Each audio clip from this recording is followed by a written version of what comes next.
مرحب يا هلال، أهلا أهلا كيف الحال؟ السلام عليكم ورحمة الله، مرحبا بكم في قناة مطبخ الصغير. نتمنى تكون على خير ان شاء الله. اليوم كما كتشوفوا غادي نحضروا خبيزات عامرين في الفرن بحشوه سهله وكيجيو رائعين بالنسبه للفطور في رمضان.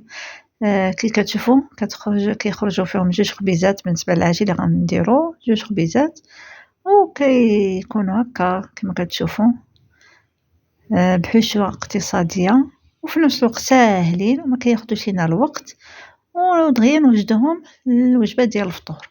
بالنسبه للمقادير عندي هنايا 300 غرام ديال الدقيق ديال الفرص اللي ما يعادل 3 الكيسان، وعندي كاس ونص ديال الفينو ما يعادل 150 غرام، معلقه خميره ديال الخميره الفوريه، معلقه ديال السكر، معلقه كبيره ديال السكر ومعلقه صغيره ديال الملح. غادي نخلطهم. غادي نضيف واحد 4 كاس ديال زيت البلديه كما كتشوفوا، وغادي نعجن بالحليب دافي. هنايا درت الكاس الاولاني وغادي نجمع العجين، وانا كنضيف الكاس الثاني ما نديروش كله، كنبقاو نضيفو شويه بشويه باش نتحكموا في القوام ديال العجينه اللي بغينا.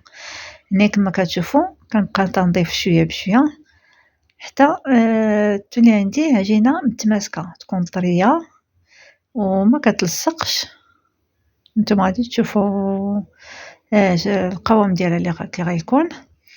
هنايا بالنسبه للحليب انا تقريبا دخلت 2 كيسان كاملين، 2 كيسان ديال الحليب دافي كاملين.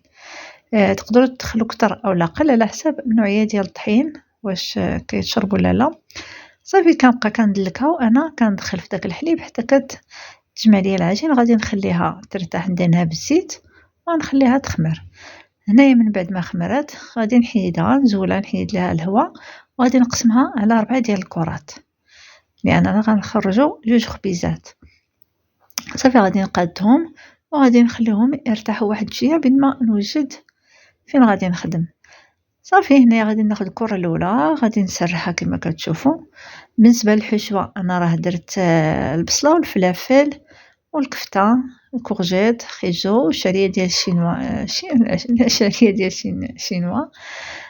وصافي كندير كلشي كيطيب كما كتشوفوا. درت الفرماج هو الاول، عاد درت الحشوه، عاد درت الفرماج ديال الساندويتش. كنسرح الكره الثانيه كما كتشوفوا، كتكون شويه رقيقه ما تكونش غليظه بزاف.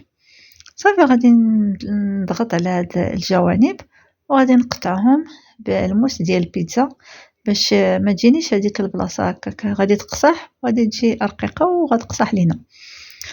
غادي نحيد كي قلت الجناب وغادي نخليها ترتاح غير واحد شويه، واحد تقريبا ربع ساعه ما كاملاش.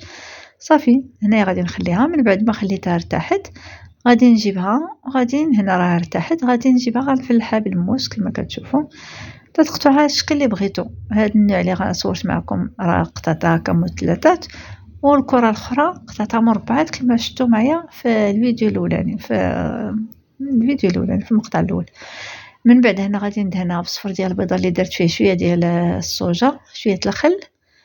صافي كندهنها مزيان وغادي ندير ليها الزرارع كتزينوها باللي بغيتو. هنا درت الشنجلان ودرت شويه تاع البافو شويه الفرماج محكوك وحطين خليتهم ما فيهم والو. كنشعل الفران كنشعلو عليهم غير من التحت، كنقصو كنخليهم يطيبوا على خاطرهم حيت خصها طيب مزيان باش ما تجيناش مدقصه. صافي ملي كطيب عاد كنشعل عليها الفوق باش كتحمر.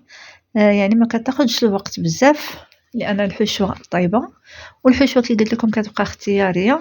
انا درت الخضره والكفته. صافي كتجي ساهله. هنا يلاه الاولانيه اللي خرجت، الثانيه باقي ما خرجتش من الفران كما كتشوفوا. واش كدير انا يلاه خرجت كتجي فعلا رائعه. نتمنى انكم تجربوها لان فعلا زوينه وكتجي رطبه خفيفه وحتى مذاقها رائع. وكنتمنى الوصفه تكون نالت اعجابكم. ما تخلوش عليا بتعليقكم الى عجبتكم قناتي، ديروا جيم وشاركوا وفعلوا الجرس باش يوصلكم الجديد وبارطاجوا مع اصدقائكم. استودعكم الله.